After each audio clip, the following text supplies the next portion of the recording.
Hi, and welcome to another episode of Proven Performance. I'm Dr. Crionna Tobin, Head of Nutrition and Education at Optimum Nutrition. As always, we'll be hoping to explore everything nutrition, performance, and wellness related on these podcasts by cutting through all of the pseudoscience to provide you with evidence-based information. This week's guest is Performance Psychologist Katie Warriner.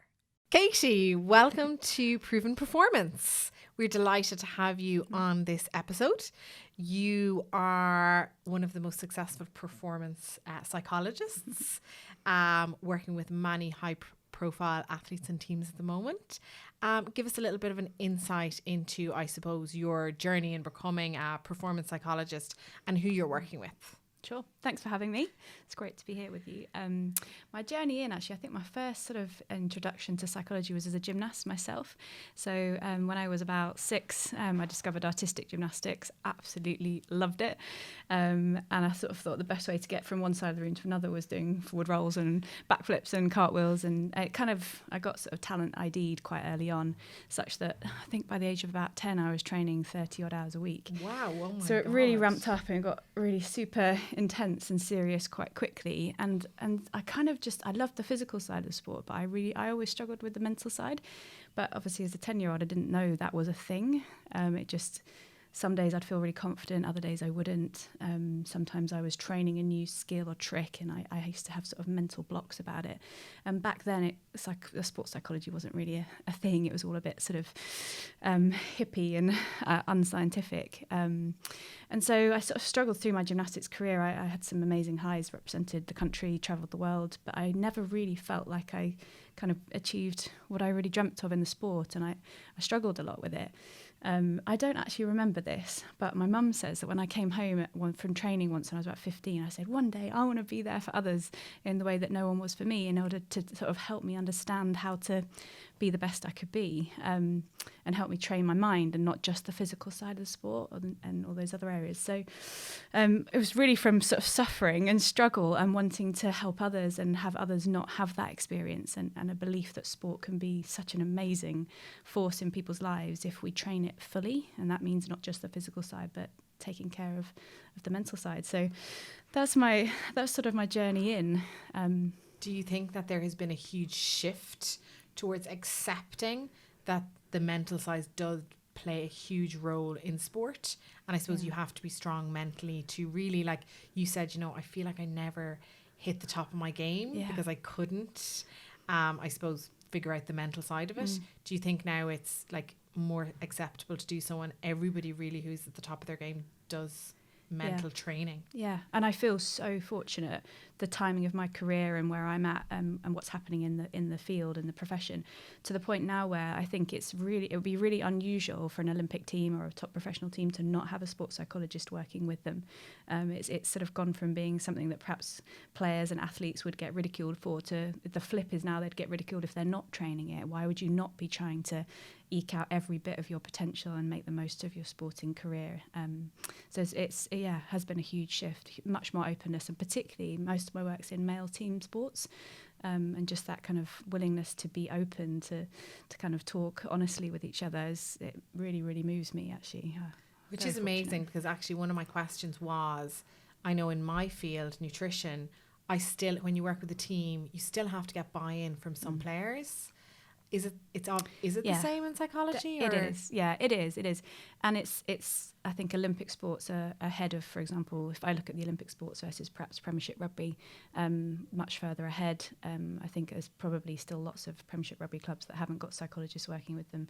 And the field needs to catch up as well, because if I was looking to recruit a psychologist, there's probably only about 4 or 5 that I would really go after. I think there's not a big sort of group of sports psychologists who are really making a difference and really working effectively. There's lots of younger guys and girls coming through the profession, but it needs to kind of accelerate. Why is there not a bigger pool? I mean, when I look at nutrition now to when I started, there is a massive pool. Yeah, is there? Yeah, and it's unusual that therefore to me it's unusual that there isn't that pool there for psychology. Yeah, I think don't get me wrong, it really is changing, it really is improving. But I think there have been a few really high profile cases where sports psychology has made a massive difference to performance, and those cases have been well reported in the press. England Rugby, for example, would be one of them.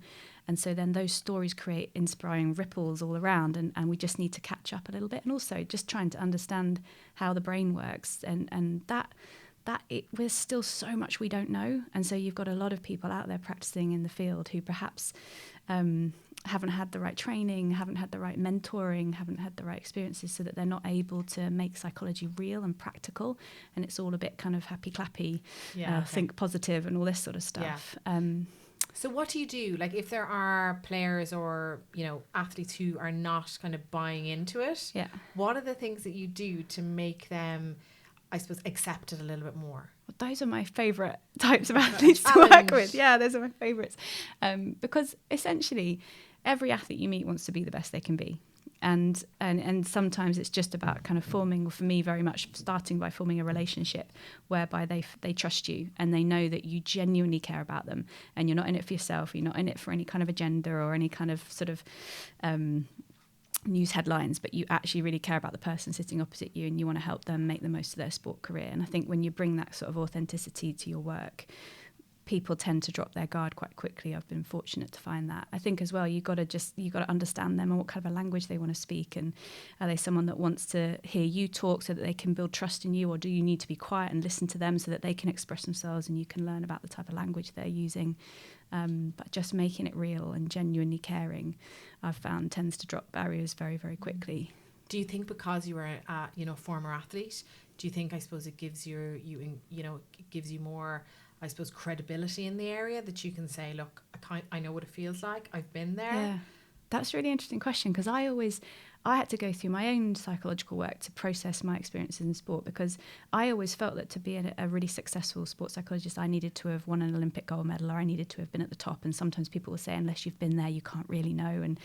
And actually what I found is that because I've got a very clear why to what I do, it's very authentic, it's very kind of, I'm just so fortunate that this is a profession. I think the fact that I actually fell short of my dreams makes it more compelling and somehow kind of gives more credibility, because it's very real. And in fact, I'd say actually most of the athletes I work with probably don't know that I used to do elite sport myself.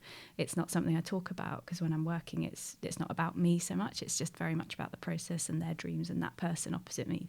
So I actually would imagine that most of them don't even know. Oh, yeah. Well, that's a testament to you. It means you're so good that you don't need to use that little nugget that you have in your back pocket. Do you know, even that though, is I think, so coming in for this podcast, I was like, oh God, what are we gonna talk about?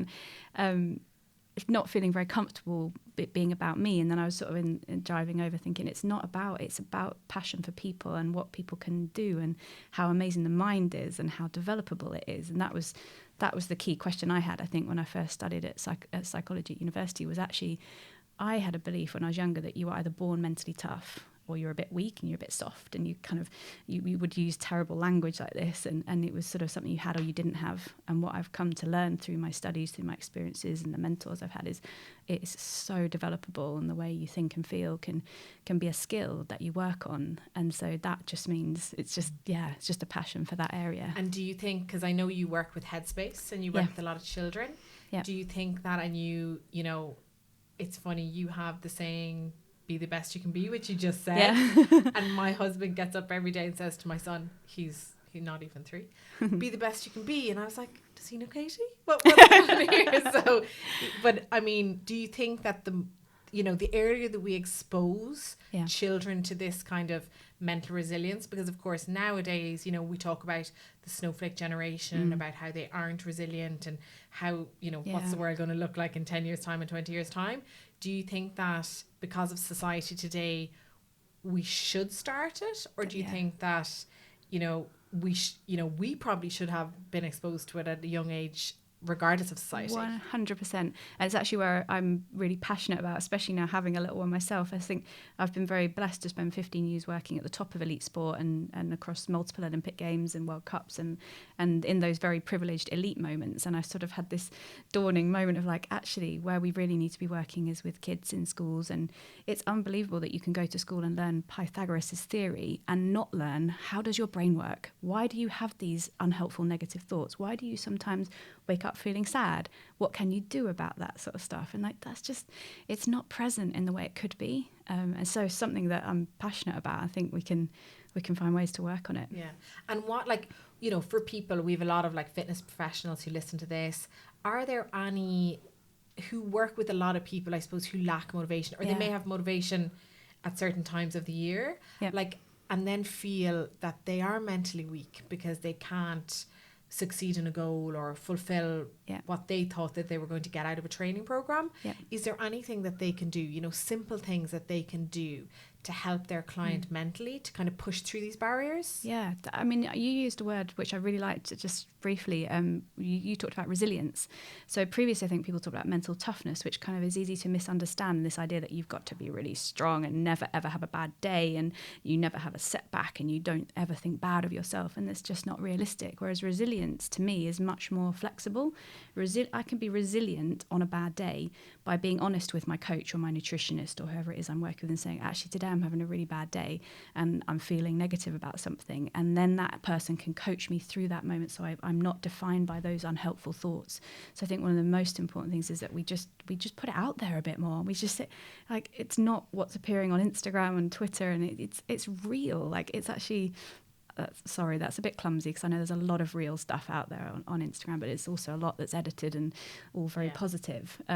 But to me, resilience is about being real. And so on a bad day, that means my coach can help me work through that. I don't have to pretend. It takes an awful lot of energy to fake a smile, particularly for females. I don't know why, but the research has come out that particularly for females, when we fake smiles, when we fake positivity, it drains your energy, and that's energy you can't use to train and work towards your goals. And in my experience, when you've got that kind of relationship where you can just be really honest and real, but not be defined by that moment. So you might say, for example, I don't feel like training today. And then that's a thought I'm having. And if you've studied a bit about how your brain works, that's a thought I'm having. I'm not my thoughts. Maybe, for example, I don't know how we know this, but you have 150,000 thoughts a day.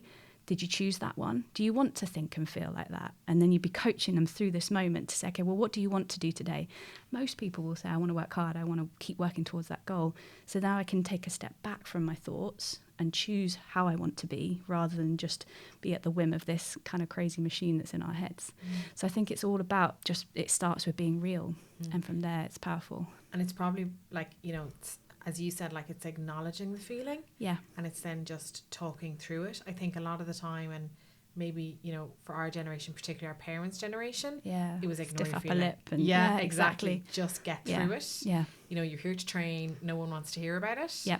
Whereas now we know to really push through and to get to the levels that we expect athletes to get to and achieve, they are going to have bad days. Yeah. And if you don't teach them to get through them, then they're not going to achieve. Then you get defined by the moment. One of the most powerful moments in my time with a particular sports team as a rugby team, there was one of our top try scorers, an unbelievable athlete, a really big character, and he said in one of our kind of prep workshops, sometimes I stand in the tunnel and I wish I had an injury because I'm so scared of running out.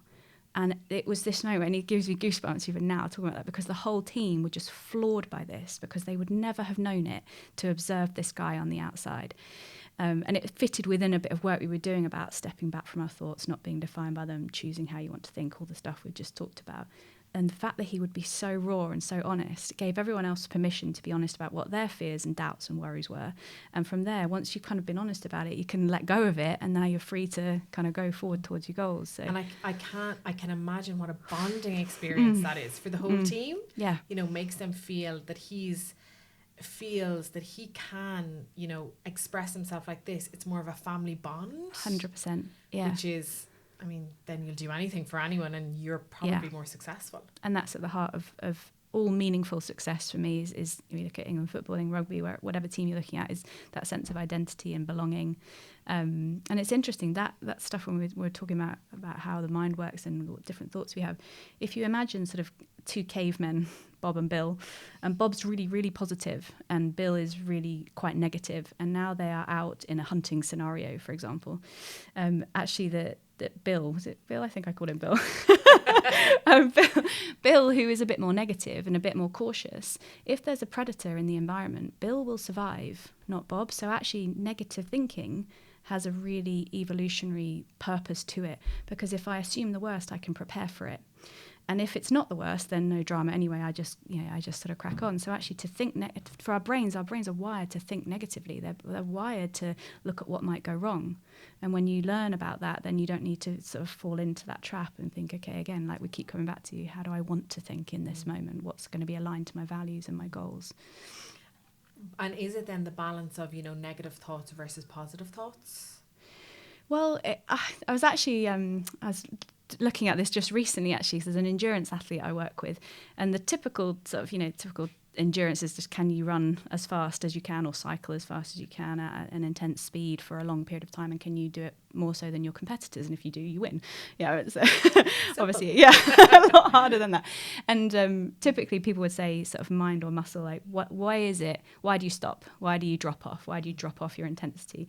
And the traditional theory would be it's all about muscle fatigue or oxygen delivery to the muscles, lactic acid, glycogen depletion, whatever it is. Don't get me wrong, of course that is a factor in performance dropping off. But there's some fascinating studies come out. I can't remember his name.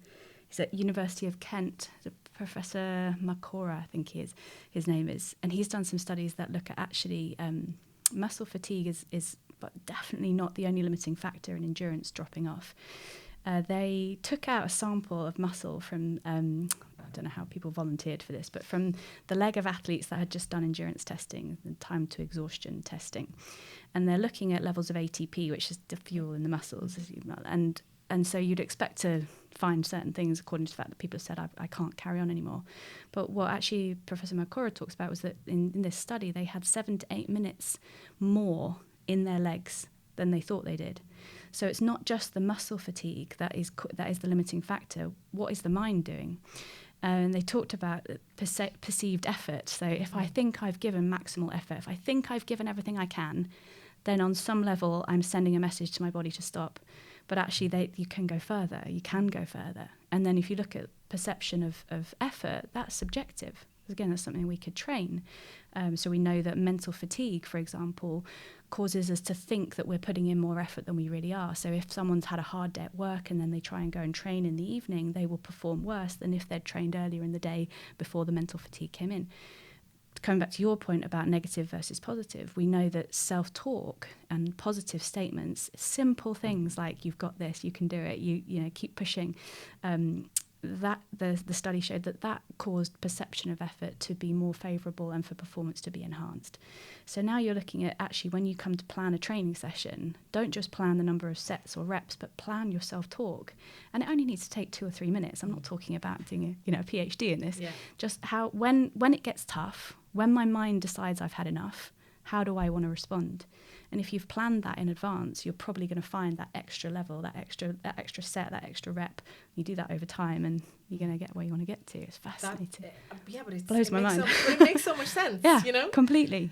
So for people who, I know like we have a lot of listeners, and I know particularly even the guys in the office, who do a lot of team sports, like how do you do that? So, is it, I'm going to have a great training session, but when this happens, this is what I'm going to think. Yeah, because it's got to be real, exactly. Yeah. So what we do typically with the elite athletes I work with, we coming into a tournament, we do a kind of worst case scenario planning. Is like we'll literally get the guys in a room and I'll say to them, tell me everything that could go wrong.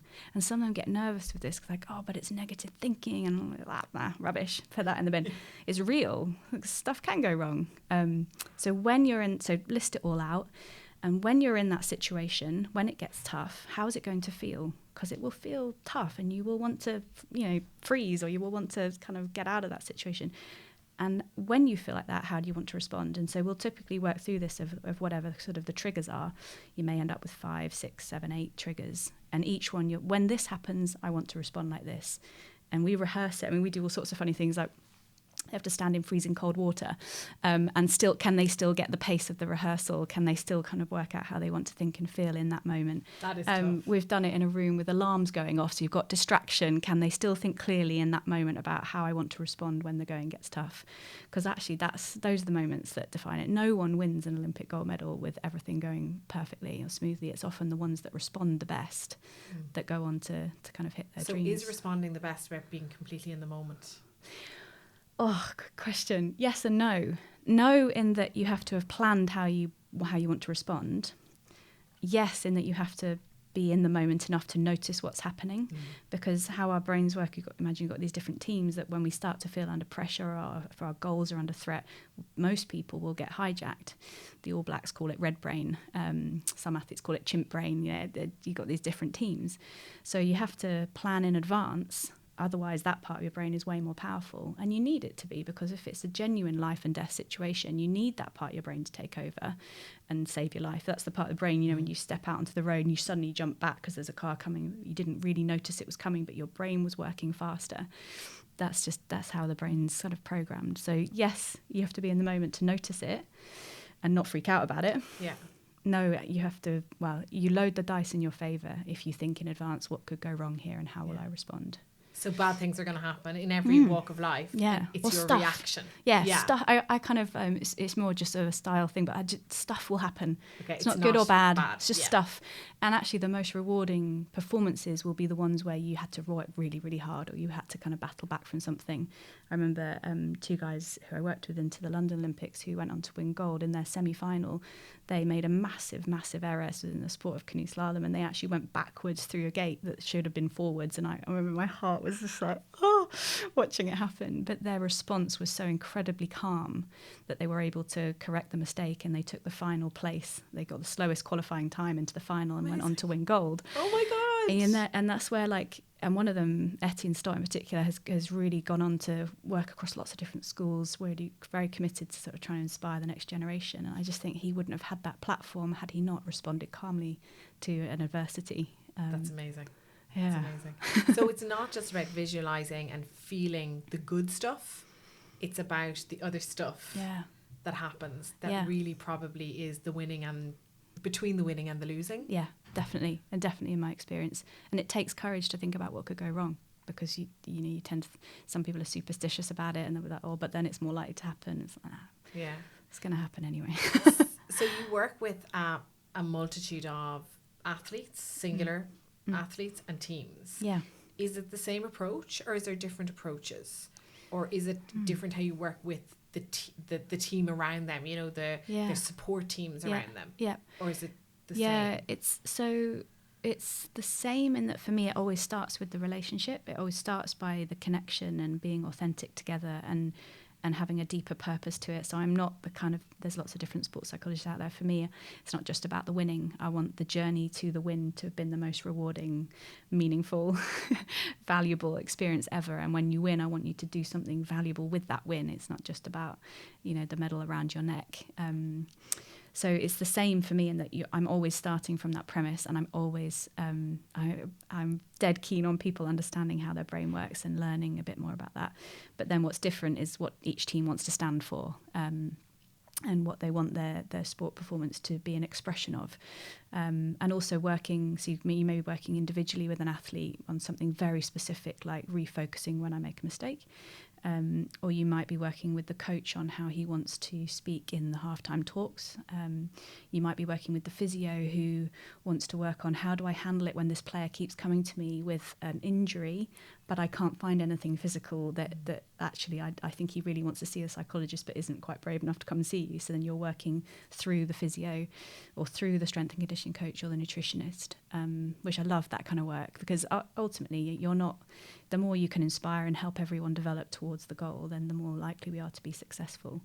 So yeah, huge variety, which I love. And when you work then, I suppose, you've worked with some of the Olympic athletes for your home Olympics here in London, but you also then worked with them different athletes and the same athletes for Rio. Yeah. Is it different to prepare them for a home Olympics, or is it just an Olympics?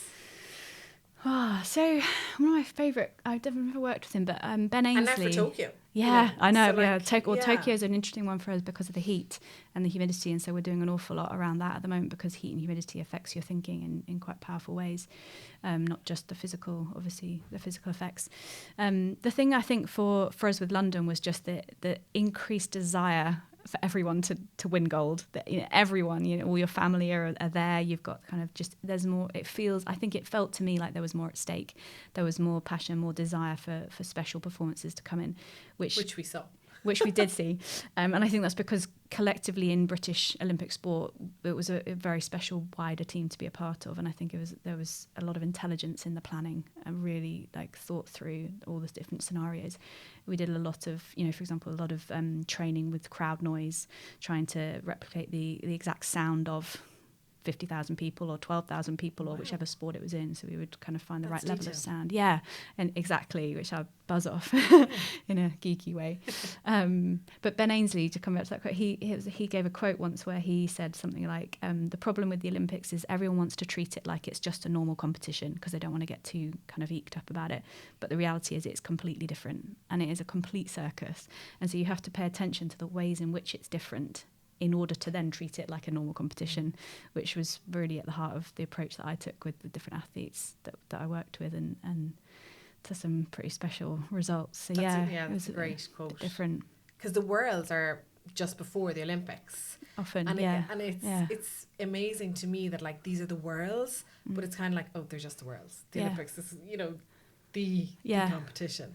So it makes sense then. Yeah, definitely. And in fact, it only comes around once every 4 years. I mean, it's funny because actually to win a world championship gold medal is harder often than to win an Olympic gold medal because of the way qualification works, and you will have greater strength and depth at a world championships in most sports compared with the Olympics. Because in the Olympics, you generally, for example, in canoe slalom, or you'd only get one performer per nation. But it's just something so magical about the Olympics, its ability to inspire others and. So for London then it really was about, how do they, I suppose, not get too excited? Absolutely, yeah. And find your peak zone. What does that look like? And who in your wider support team may unintentionally tip you over, like the well-meaning friend or the well-meaning uncle, or who suddenly turns up on the start line and somehow screaming your name and causing a distraction, with positive intention, of course. But on the flip side, in Rio, for example, actually, we did a little bit of work around loneliness. It sounds a bit strange, and it sounds strange to me as I say it out loud, but typically athletes would be over there for up to a month. They've not got any of their home comforts. They haven't got friends and family around. They can't just go and switch off. I mean, I remember there was an athlete I worked with who in Olympic qualifying, he had a rest day, and he's a massive Liverpool fan, and he travelled up from London to Liverpool to spend the day in Liverpool because that was his happy place. That was where he felt most at peace, most at home, and he came back rejuvenated, went on to perform very well on the next day. You can't do that when you're in Rio. No. You've got security detail all over the shop. You have to, everywhere you go, you have to tell someone. It's quite controlling, and that can also trigger a bit of a threat response. We did a bit of work around how do we make a home away from home. Yeah. So building up to Tokyo then, how does the humidity and the climate affect how you're thinking and how you're reacting, and how do you train the person to overcome that then? Yeah, Is it top secret. Top secret at the moment. Genuinely, there's quite a bit of work that I can't talk about just yet, but obviously I'm sure that the athletes will talk about after the Olympics. But a lot of testing around the effect. What the approach we're taking in the sports I work is actually there's some theory and there's some science, but let's learn about you as a unique individual. How does the heat and humidity affect you? So we're trying to replicate, for example, if you look at the amount of decisions that a rugby sevens player would make in a set amount of time, or a hockey player, I mean, what is the effect of the heat on your decision making? And it will typically, individuals will skew one way or another. They'll become a little bit more reckless sometimes, and others, if it's more within their character and their nature, become a little bit more cautious. And so if you learn what your type is, what tends to happen to you under pressure, heat basically gets you to that tipping point quicker, because it is putting your body at a state of kind of undue alertness. And so if you know what your tendency is, then you can be a bit more on the watch out for it. And also we do a bit of work around talking to teammates about, okay, what's most important is that I know myself, but I also need my teammates to know, because they may spot it sooner. And then we would have simple cue words that they would use with each other when we think they're possibly getting to the point of a decision-making hijack, because effectively a winning performance is a series of very good decisions under pressure and heat and humidity. Wow, so that's individual. Amazing. I would have always thought that you became a little bit more erratic and not more cautious. Yeah, it depends on the character. Yeah. And I suppose, like, we always talk about, getting up for the game or up for the competition or the race or whatever. Like, how do you train your brain to recover then? Like, whether that's recovering from a win or a defeat. Yeah. Like, we never hear about that, or it's not really talked about, but I'm sure athletes have to do it. And it's strange that it's so undervalued or under discussed, because if you think the average performance might be, let's say if it's an hour, or it could be a lot less than that, you've got another 23 hours in that day that are significant. Again, it's really individual. One of the things we do an awful lot, we do a hot debrief and then a cool debrief. So the hot debrief is straight after the performance. It typically is where we get the athletes together. Sometimes the coach wouldn't even be present, so it might just be the athletes themselves and the captains running it, or myself running it. And it's basically a very simple process where people get off their chest, kind of quick hot debrief, not trying to think about all the facts and the evidence and the logic, but just how did that feel, what went well, what didn't go well, what do we need to figure out between this performance and the next. And we can be candid with each other. What do you need to say to the guy next to you? Was there a moment where someone let you down, or was there a moment where someone inspired you? Very kind of raw, real conversations. And the main advantage I actually think to this is it helps athletes sleep better, because they just get it, get it off their chest. Which is so important for recovery. Hugely important.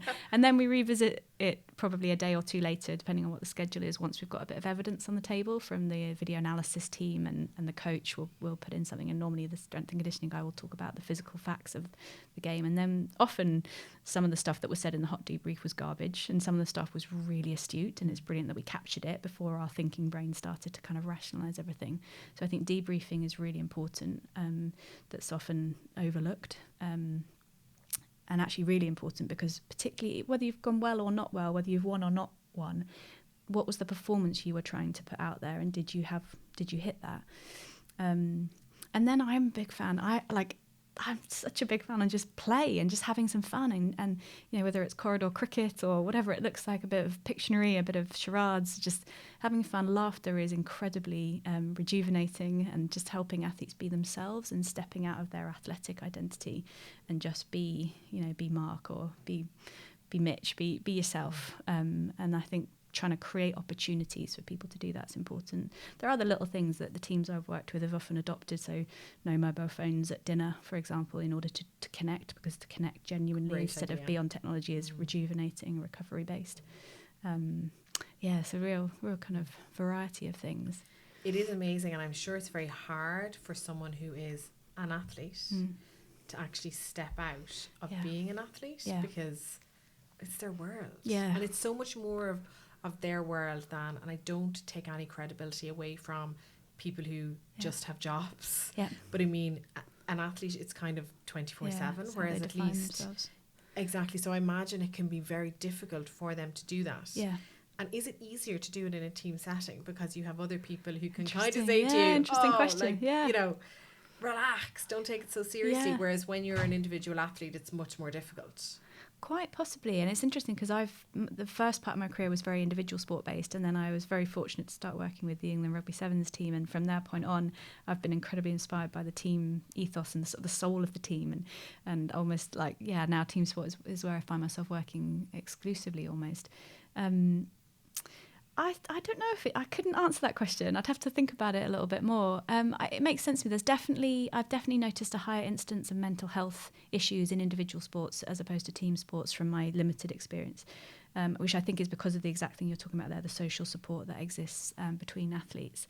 But it comes back to that Cool Runnings quote: a gold medal is a wonderful thing, but if you're not enough without the medal, you'll never be enough with the medal. And that I love that quote. It's not scientific or anything, but it's so true.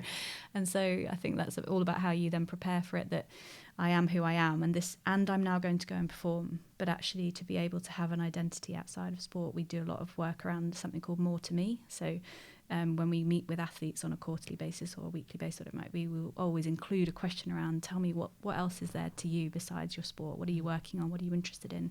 Some of the sports even would have, for example, a Wednesday afternoon is a More to Me afternoon, where they go and do some career development, or they go and do some charitable work. There's an amazing rugby player over in Bath who's also in the England setup, and he volunteers at a kind of Samaritans type charity, helping people in struggling situations. So, and the value he gets from that, it definitely makes him more resilient when he steps onto the pitch for England or for his Premiership club. So I think it's so it's vital. you're more than your thoughts, but you're also more than your you're more than your sport. Your sport or your job or whatever it is. And the people that really love you will love you no matter what happens on this particular performance and this particular moment. And it's incredible to me how often athletes confuse that almost if I don't win this championship, that even the unspoken thing is that my parents won't love me or my parents won't be proud of me, which is so crazy. And any of us that are parents would know you just want to see them having fun and doing their best. And if that results in a gold medal, then fantastic. And if it doesn't, then I'm just going to be here for you. But it gets so confused because it's all they do. Lots of pressure. Exactly.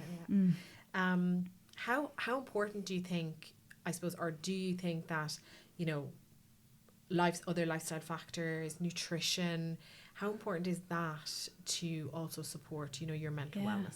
Oh, absolutely vital. And again, I couldn't see an Olympic team in this country, at least, that doesn't have a nutritionist working with them or a physiotherapist, strength and conditioning.